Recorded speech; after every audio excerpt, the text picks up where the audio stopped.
I looked at that question and said, that's my question. Why would you create this violent and pernicious creature when you could create angels?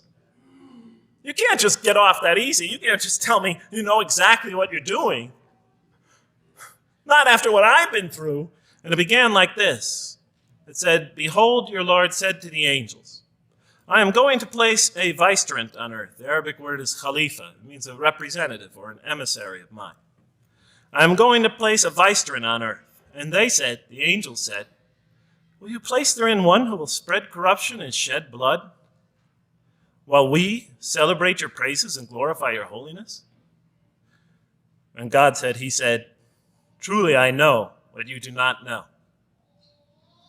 See, that's the verse that hooked me. That's the verse that caught my attention. That's the one that kept on making me read the story again and again and again.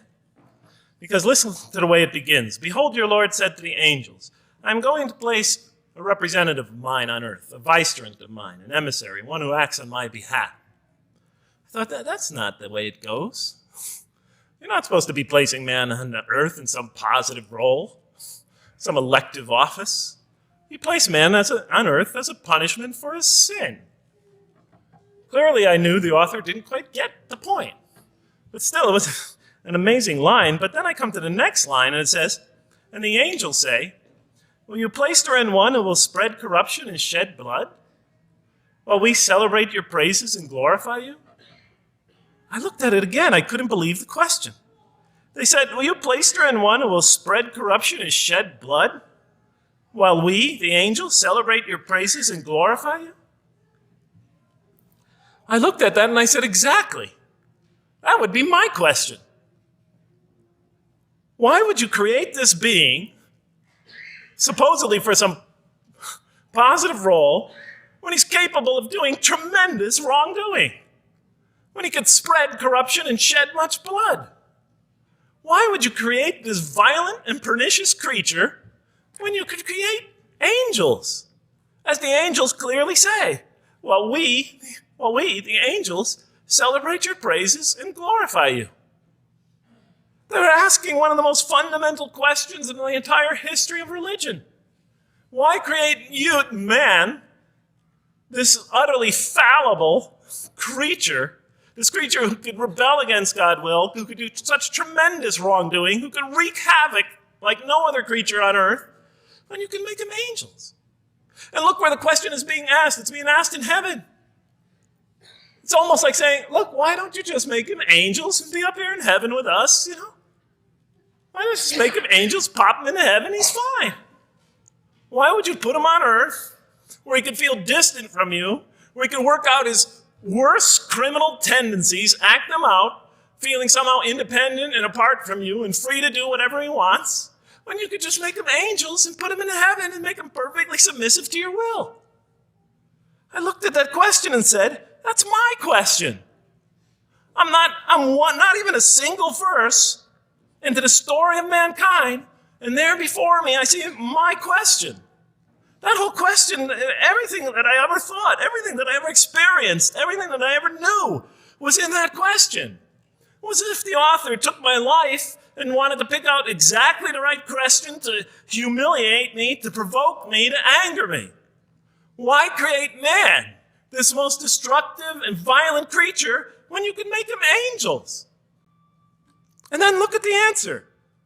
And he said, God said, truly I know what you do not know. In modern parlance, we would say, I know exactly what I'm doing. I read that and said, what? You know what you do not know? You know exactly what you're doing? Well, please inform me. Tell me what you're doing. Because, I'm 28 years old and I haven't figured out it yet. And I have a lot of issues that I'm still dealing with that's connected to this question. You can't just get off that easy. You can't just tell me you know exactly what you're doing. Not after what I've been through. Not after you made me this way. And then I realized, of course, I was arguing with a God I didn't even believe in. And that would happen several times as I read through the Quran. And sometimes I would just get into so agitated by what I read, I'd start arguing with this voice that I'm reading before me, that's calling to me. So we turn to the next verse. Well, it turns out that the Quran just doesn't dismiss the question. It starts to answer it a little bit. And in the next verse it says, and he taught Adam, God taught Adam, the names of all things. And then he placed them before the angels and said, tell me their names if you are right. So this verse is clearly referring to the previous one. But notice what it says. Now, I from my own background, I remember Adam naming things, but it wasn't connected to any answer to any philosophical question. But here, notice what it says. And he taught Adam the names of all things. And I realized already, just from the first verse, you got to read these verses very carefully because it's packed with a lot of symbolism and meaning. And he taught Adam the names of all things. So here we see Adam is not only just a creature who knows how to name things, who's acquiring the gift of language, but he's also a learning creature. God is teaching him. And right here, right in this verse, and it'll come even clearer in the subsequent verses, that the very first thing that the Quran is going to emphasize here is man's intellect. He is a learning creature. He is taught. And what is he taught? What is one of the great intellectual gifts he's given in response to the angel's question? The gift of language. Because through language, mankind could not only learn, but he could learn things not only through his own experience, but he could learn things that other people have experienced of times and places that are hundreds, thousands of years and miles separated from him. And so that all our knowledge becomes cumulative. Every generation learning from the generation before it. I'm learning today from authors I read from other sides of the world that may have existed 2,000 years ago. And so we all contribute to our collective learning and knowledge.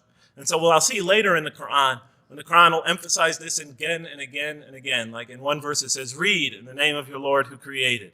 Created a man out of a tiny creature that clings. Read, it commands the reader. For your Lord is most bountiful. Why is he most bountiful? What great gift did he give you? For he taught man the use of the pen. And through it taught him what he otherwise could not know. And time again, the Quran will call upon man to use his intellectual faculties and swear by his intellectual faculties. And to use them correctly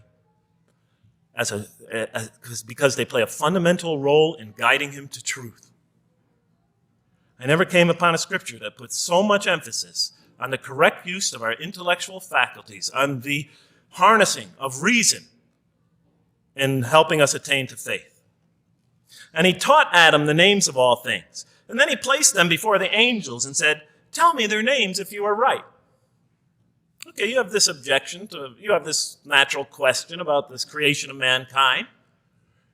Here, this mankind is this human being, this human creature is a learning creature.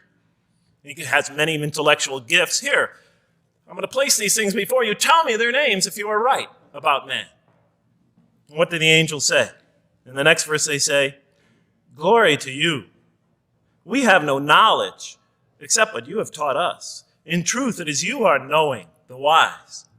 They say this task, this intellectual test that's put before them is beyond their grasp.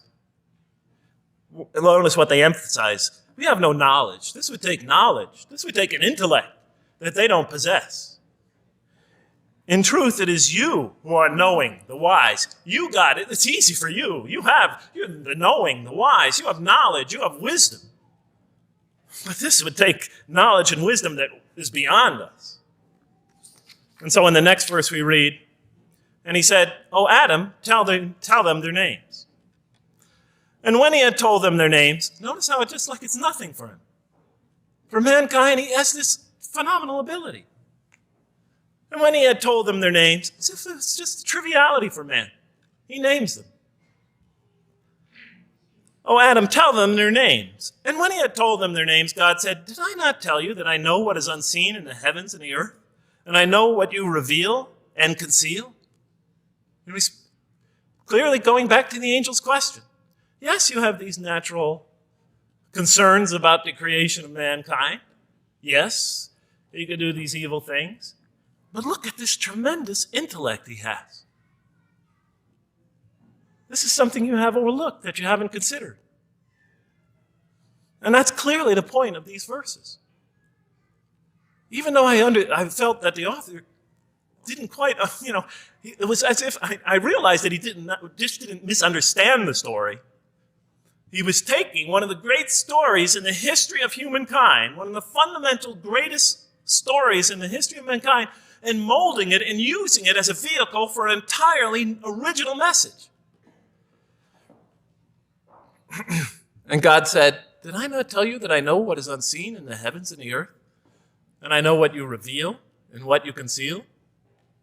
In other words, didn't I tell you I know exactly what I'm doing? And then in the next, didn't I not tell you that I know what you reveal and conceal?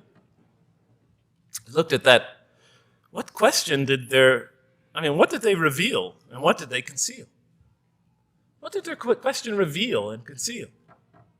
I thought about it for a minute. Oh, it's obvious. What did their question reveal? Just go back and look at the question. It revealed the sinful and sinister propensities of man. I mean, it's obvious, right? Why are you all looking at me like that?